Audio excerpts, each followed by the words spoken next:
Buen día. Esta clase es para tercer año, es sobre el capítulo, creo yo que es el 11, el capítulo del libro, donde se va a tocar la Revolución Rusa, ¿tá? Entonces vamos a ver, no sé si serán 20 minutos, 15 minutos, pero bueno, creo que es necesario porque en el libro no está muy claro bien el contenido de la revolución y demás, y entonces a veces no se puede entender, ¿no? Con la mera lectura. Por lo tanto, le voy a pedir que asistan al teórico hasta el fin, porque va a explicar todo el proceso desde 1905 hasta 1917, que es cuando se produce la revolución en Rusia. Bueno, como ya pudimos haber visto durante el primer año, supongo yo, la forma de gobierno de Rusia era una autocracia, ¿no? Una autocracia encabezada por una figura que era el zar, que es el emperador, digamos. ¿eh? Gobernada por una dinastía de zares que se llamaban los Romanov. Principalmente Rusia era el 85% de la población rusa eran campesinos, del cual un gran porcentaje, si no es el 90% de esos campesinos, eran siervos. Y ustedes recuerdan, según lo que vimos en primer año, los siervos eran trabajadores del campo que estaban atados a la tierra. Es decir, que en Rusia, en 1917, al momento de producirse la revolución bolchevique, incluso en, no, en los principios del siglo XX, no existía la libertad. Digamos, Rusia todavía no había vivido su revolución francesa, su revolución burguesa, su revolución de libertad, digamos. Por lo tanto, podríamos considerar que Rusia vivía en la Edad Media. ¿eh? Al mismo tiempo había una clase privilegiada en Rusia, notablemente privilegiada, que eran los nobles, que tenían el acceso a la cultura, que tenían el acceso a la riqueza, que tenían el acceso a la tierra, al poder y demás. No había algo parecido a una burguesía. Si había algo era muy incipiente y muy pequeña, lo mismo que tampoco no había la existencia de un proletariado industrial considerable. Esto estamos hablando a 1905, ¿está bien? Bueno, es decir que en este momento, a 1905, el zar estaba en la plenitud de su poder político y al mismo tiempo abordaba todos los aspectos del Estado, la justicia, la legislación, todo estaba en manos del zar. Al mismo tiempo, también sabemos que en Rusia, como en el resto de Europa, fue creciendo a partir de 1848, de la publicación del Manifiesto Comunista. Se fue desarrollando en Rusia, como en otros lados también de Europa, un partido comunista, ¿no? Un partido socialista, un partido basado en las ideas de Marx. ¿Cuáles eran las ideas de Marx? Bueno, la trama de la historia está atravesado por un conflicto de luchas, por una lucha de clases, ¿no? Nosotros habíamos visto, lo vimos en historia este año, y lo vimos también parte en economía, eh, una lucha de clases, entre la lucha de clases se va a dar siempre por los medios de producción, ¿no? En un principio fue el esclavismo. ¿Cómo era el esclavismo? Bueno, estaba el amo y el esclavo. El amo era el dueño de los bienes de producción, en este caso los esclavos, y los esclavos, bueno, estaban sometidos a ese régimen de propiedad. Luego tenemos el feudalismo, que era el señor y los siervos. ¿El señor de qué era propietario? De la tierra y de la gente que trabajaba y vivía dentro de esa tierra, que eran los siervos. Y después tenemos como última forma de propiedad, de régimen de propiedad, el capitalismo, donde el burgués era el dueño de todos los medios de producción y el empleado o el obrero, que no tenía nada, lo único que le quedaba por hacer era ponerse a disposición del burgués para producir. Entonces esta fue la última instancia de la lucha de clases, el último capítulo de la lucha de clases. ¿eh? ¿Qué decía el marxismo? El marxismo decía que por medio de la unión de todos los trabajadores, de todos los obreros, se iba a hacer una revolución, se iba a instaurar una dictadura del proletariado, y de esa forma se iba a dar fin a la sociedad de clases, a la sociedad de clases que se basaba principalmente en la propiedad de los medios de producción. Bueno, ¿qué pasó en Rusia? Sí, está bien, se había desarrollado un socialismo, o estaba desarrollándose un socialismo partidario. Ahora, ¿tenía alguna posibilidad real de acceder al poder? Bueno, no, de ninguna manera. A 1905 no había ninguna chance. Primero, porque no había una existencia de un proletariado industrial, tampoco había una economía capitalista desarrollada, por lo tanto nadie se podría imaginar que en Rusia se iba a poder producir una revolución comunista. Ahora, ¿qué empezó a pasar? Bueno, Rusia empezó a pasar por una serie de malas cosechas o principalmente problemas con la productividad en el sector campesino, que generó, por supuesto, cosas terribles que pasan en Rusia, que son unas hambrunas donde mueren de a centenas de miles, y al mismo tiempo la derrota contra el imperio, contra Japón. Hubo una guerra por la influencia en el Pacífico entre Rusia, que tiene costa de Pacífico, y Japón, en la que Rusia terminó sorpresivamente derrotada por un país muy dinámico como era en ese momento Japón. Entonces, bueno, su- la mala producción en el campo, la baja producción en el campo, que no crean excedentes y tampoco hay, no crea excedentes y tampoco hay comida, sumado a la derrota contra Japón, se organizaron muchas manifestaciones, ¿no? Se vieron muchas manifestaciones en toda Rusia y la decisión que tomó el zar, como no podía ser de otra manera, era una represión sangrienta. A esta represión sangrienta se la conoce como el Domingo Sangriento, ¿no? Este hecho, el Domingo Sangriento, es muy particular porque empezó a desprestigiar la figura del zar. Digamos, los rusos podían pasar por un montón de cosas, hambrunas, enfermedades, frío, guerras, un montón de cosas, pero el zar nunca iba a perder prestigio. Si algo pasaba malo, no era culpa del zar, era culpa de todos los alcahuetes, de los funcionarios y demás, pero nunca del zar. Esta vez, en el Domingo Sangriento, el zar, Nicolás II, quedó fuertemente asociado con la represión y empezó a perder prestigio. ¿eh? Entonces, esta pérdida de prestigio, que solamente se apoyaba en el ejército, digamos, el zar había perdido mucho prestigio y el único que apoyaba realmente al zar era el ejército. Entonces el zar tuvo que hacer ciertas concesiones. ¿Cuáles fueron esas concesiones? Bueno, se brindaron algunas libertades individuales, al mismo tiempo se permitió alguna especie de sufragio universal, por lo menos en la letra, y además se permitió la conformación de una Duma. Una Duma es como una asamblea consultiva, como un parlamento, digamos, pero con algunas salvedades, ¿no? Eh, ¿Cuál era esa salvedad? Bueno, que la Duma la convocaba el zar, por lo tanto no tenía autonomía, no es como un parlamento como hoy conocemos o como una Cámara de Diputados o de Senadores. Lo iba a consultar el zar cuando a él se le cantaba.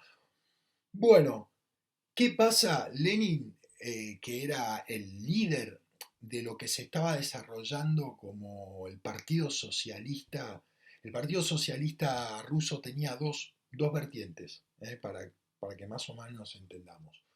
Una que era que el socialismo tenía que usar este nuevo dispositivo, estas nuevas concesiones, el sufragio universal, una de ellas, para participar en política y lograr que las mejoras para el proletariado se den desde el sistema político mismo. Lenin se opone a esto. Entonces, ¿qué proponía Lenin? Proponía un partido de vanguardia, ¿no? Formar un partido de vanguardia. ¿Qué quiere decir? Bueno, El nivel de represión en la época del zar era muy fuerte, por lo tanto formar un partido de masas que gana elecciones como el que proponía el sector moderado del socialismo era inviable, porque apenas se junten en masas en lugares los iba a reprimir fuertemente el poder zarista. Por lo tanto propone formar un partido de vanguardia, ¿no? Un partido de vanguardia que se trataba de cuadros fuertemente entrenados para difundir la ideología y para además organizar una revolución. Estos dos vertientes dentro del Partido Socialista o del Partido Obrero se llamaban los mencheviques, que eran los moderados, y los bolcheviques, que eran aquellos que querían cambiar y que eran radicales y que querían organizar este partido de vanguardia. A la cabeza de estos bolcheviques está un señor que se llamaba Lenin. Bueno, Lenin, como es de suponer según lo que acabamos de decir, se va a oponer a todas estas concesiones que le dio el zar, ¿eh? y, y se va a oponer y se va a dar cuenta que la alianza con los burgueses, porque en 1905 el partido bolchevique fue en alianza, o la vertiente bolchevique fue en alianza con la burguesía. Bueno, se vio fuertemente traicionado y vio lo inconducente de esto. Así es como comienza la Primera Guerra Mundial, en 1914.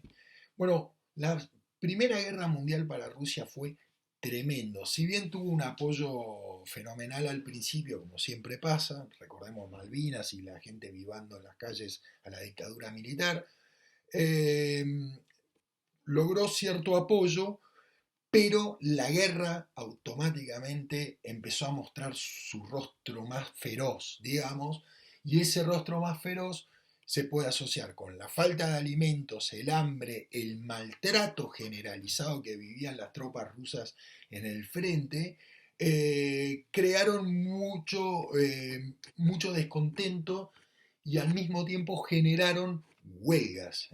¿Huelgas por qué? Bueno, primero por el maltrato, por la falta de comida, por la falta de trabajo, un montón de cosas, ¿no?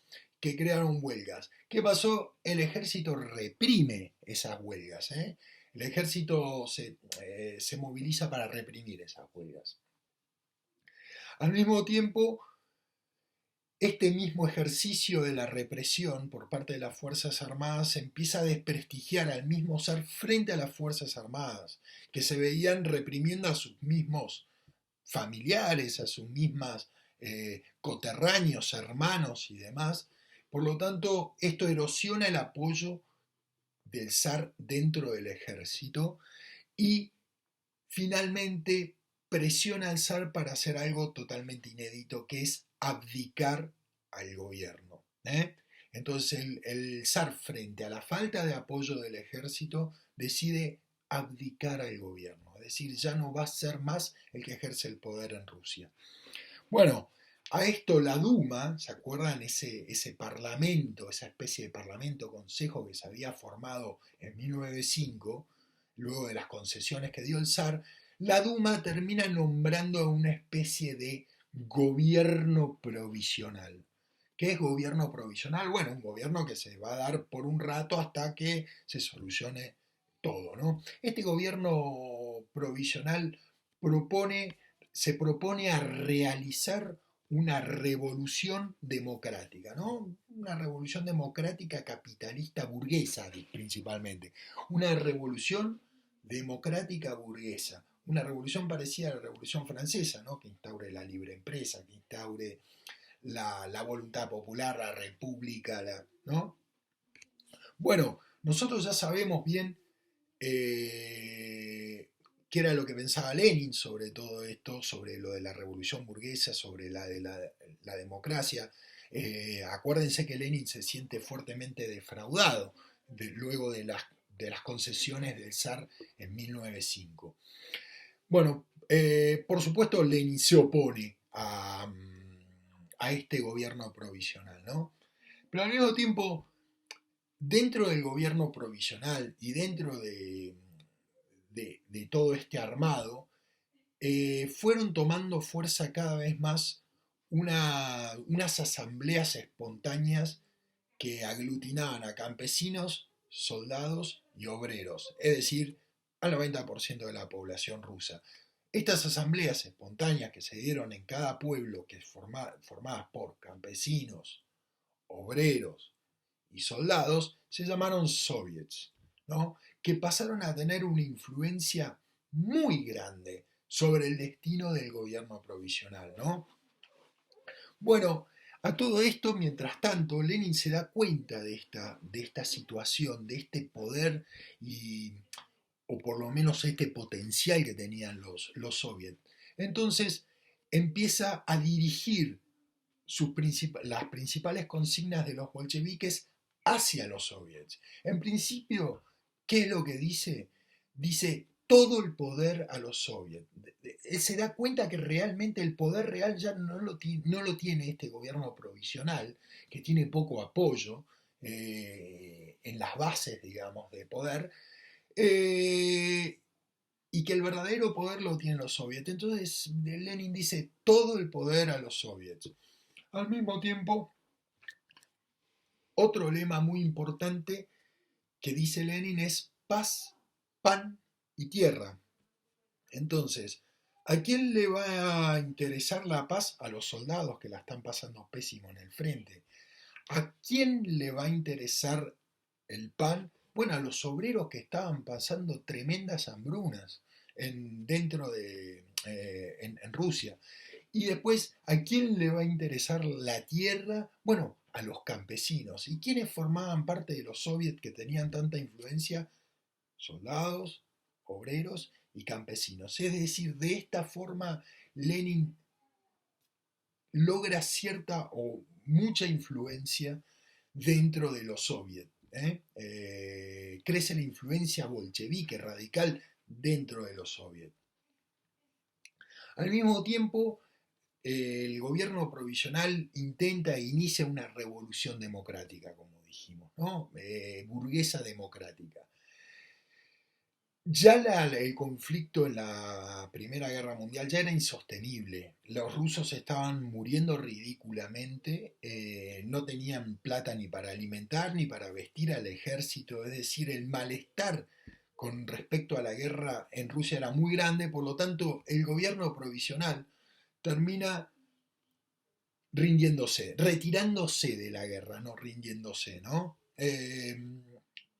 ¿Esto qué pasa? Genera malestar en los altos mandos de las Fuerzas Armadas rusas que organizan un golpe de Estado, ¿no? Al mismo tiempo, nadie estaba dispuesto a apoyar al gobierno provisional. Recuerden que los soviets, que habían crecido en influencia y demás, no querían tener nada que ver con el gobierno provisional, que eran vistos como los amos, como los que los iban a explotar y demás. Y sí tenían más que ver con lo que decía Lenin, tierra para la gente, ¿no? Toda la tierra para los campesinos. Y al mismo tiempo Lenin de mucho antes decía, Rusia se debe retirar de la guerra. Y al mismo tiempo hablaba de todo el poder a los soviets, ¿no? O sea, por lo tanto, estas asambleas retiraron el apoyo del gobierno provisional, se fueron más hacia el bando del bolchevique y de esa forma el gobierno provisional queda sin apoyo y se desvanece de cierta manera del poder. Y ahí es que aprovechan los bolcheviques esta vanguardia de la que hablaba Lenin, para tomar el poder. Estaba listo, estaba el dulce justo para tomar el poder. Y así es como cuadros fuertemente, altamente entrenados, que eran estos bolcheviques para la toma del poder, tomaron el poder, tomaron el Palacio de Invierno, que sería como la toma de las Bastillas, el inicio del proceso revolucionario ruso, ¿eh? E instauran la conocida dictadura del proletariado que hablaba Marx. ¿Recuerdan? E instauran una dictadura del proletariado. Esto va a quedar así, simplemente se produjo una revolución bolchevique, una revolución, y ahora el poder va a quedar en mando de los campesinos y de los obreros. que va a haber una dictadura del proletariado, se va a colectivizar la tierra, no colectivizar, sino se le va a dar la tierra a los campesinos y además se va a apropiar el Estado de los bienes de producción. No, esto no va a quedar así.